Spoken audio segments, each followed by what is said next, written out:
Dat is minder, hè? Kijk, wat lekker nou. Hij hoeft het niet, hij heeft geen kaas. Nou, dat snap ik niet. Hoe je geen kaas? Heb je zo goed? Ja, daar. Ja. Hoor je niet? Ja, dat weet ik niks. Je zou nou wel doorzetten misschien. Heel misschien. Dat is wel netjes voor gaan zitten. Die kaas wel. Ja, daar zit geen peper in. Nee. Oh, echt hè? Maar dan, nee. Slim.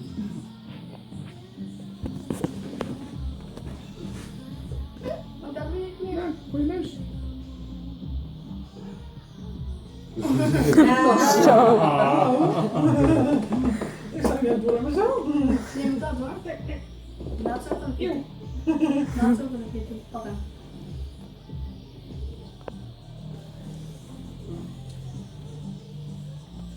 Is dat ook hete kaas? Ja. Dat weet je wel. Misschien een iets kleinere stukje of zo. Als het niet zo heet. Nou, en toen? Ik denk dat ik even water ga drinken. Als je dat twijfelen, denk ik.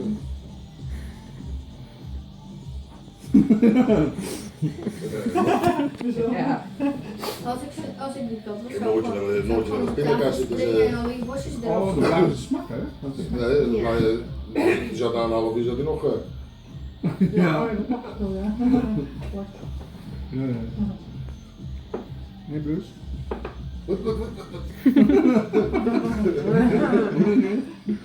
Nee, ik ben helemaal niet gestrest. Je zag me wel zeker. Even kijken.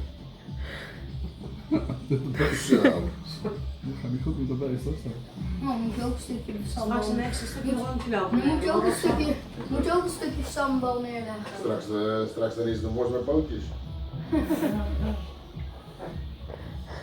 Loopt zo over de...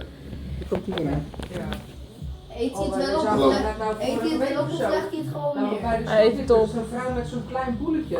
Dat was echt een borstelpoot, dat was gewoon zielig. Ja, dat wou ik net zeggen. Bij ons op Gewoon bij zo ons te op de golf. waggelen en stond helemaal zo, erg zielig. En Op de golf komen we elke dag.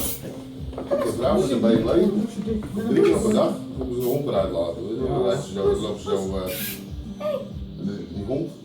Ja, dat is ook, dat is echt ook zo'n pootjes. Dan lopen ze gewoon op het gemakje. En dat beest loopt achter aan. En dan lopen gewoon een normaal tempo. Ik denk, nou, volgens mij kan dat niet goed zijn voor die beesten. Als je gewoon normale pas loopt en je